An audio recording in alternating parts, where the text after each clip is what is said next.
Hey everybody, it's the Heretic. So tonight I'd like to discuss something really briefly. Something that I saw on Pod Save America. Yeah, that orchestra of clowns. And something that's being repeated by the current mainstream, particularly left-wing media. Something that bothers me. One of the supposed new pieces of bombshell evidence regarding Donald Trump that comes to us vis-a-vis these texts is that Donald Trump, apparently there was a communication between Trump and Meadows in these texts in which Trump had presented the notion of having the National Guard present on January 6th to protect his supporters. I read somewhere that he had asked for up to 10,000 National Guards personnel there.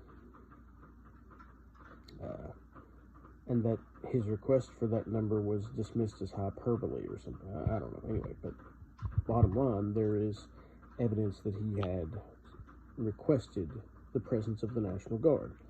And apparently the idea here was presented by Pod Save America and other like-minded imbeciles that this constitutes his intent to orchestrate a coup or to destroy democracy. Here's the thing. When you're a spin doctor, when your whole modus operandi is to skew and twist the truth, it's only a matter of time before you'll contradict yourself, and you'll begin to do so routinely, because you can only turn something so many ways before it's coming back on itself. You don't think it's odd that the initial critique of Donald Trump by these people and most of these other people is that he didn't get the Guard there fast enough. He didn't have the Guard respond quickly enough. He didn't put them into play quickly enough. That's evidence that he was planning a coup. And for some reason now, they're trying to say that he tried to put them in play too quickly. He wanted them there from the onset. And that's indicative that he was planning a coup. That he wanted them there to protect his supporters. Well, protect them from what? Well, obviously from the counter-protesters that generally attend these sorts of rallies and protests and typically antagonize or accost Trump supporters, or at least, if nothing else, even if they don't endeavor to attempt to disrupt the rally, they do present themselves and counter-protest. And we're going to talk about that, because that's one of the most interesting facts of all. The implication, as I understand it from somebody else, was that the Guard was intended to facilitate the coup, that he intended to use the military. Here's why that's stupid. Because the rioters being alerted that the Guard was en route, that's what dispersed the crowd. They were like, oh, well, I guess we should leave. Not because, they weren't trying to overthrow a government or really accomplish anything other than get in the building anyway. That's been determined. And, once the Guard showed up, why be there? You have to understand that this new evidence that's being released is not new to them. It's new to you. They've already been over this, and they've already determined that there was, beyond a simple effort to get inside the building, there was no coordinated effort that day. There was no intentions of overturning the election or interrupting the counting process. They simply endeavored to get inside the building. But I digress. The Guard was clearly not on their side. Okay? So Trump's efforts to have a group of people there who could have dissuaded this from the onset constitutes him intending to stage a coup, and him not contacting these people, according to you, quickly enough, also constitutes his intention to stage a coup. You can't have it both ways. You can't have it both ways.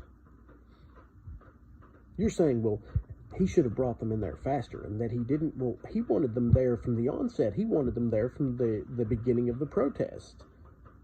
They would have been there. They could have shut this down the moment it began to escalate. You're trying to spin this. You're trying to spin this. Now let's talk about who he wanted protection from. The counter-protesters. What counter-protesters? There were no counter-protesters there. You guys have gone out of your way to mention that. There were no Antifa. There was no Black Lives Matter people there. It was all Trump supporters. All these people that went in were Trump supporters. And you know what? I believe you. Everything I've seen of it indicates, I mean, there may have been some federal operatives there, and there's plenty of reason to believe that, but as it stands, we don't know that. So as it current data and facts considered, they were all Trump supporters. But here's the thing about that. That's probably the most damning piece of evidence of all. These left-wing counter-protesters who have not missed a single Trump event since 2016, at least, they weren't there.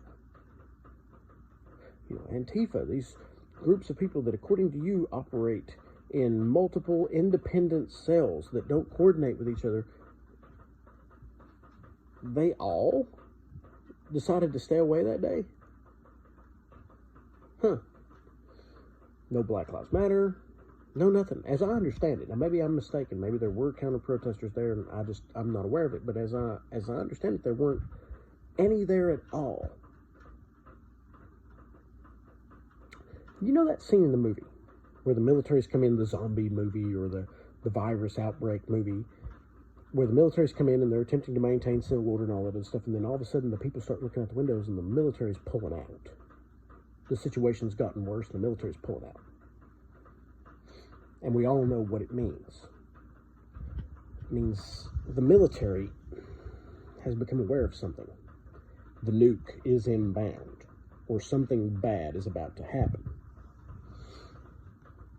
And the military's pulling out.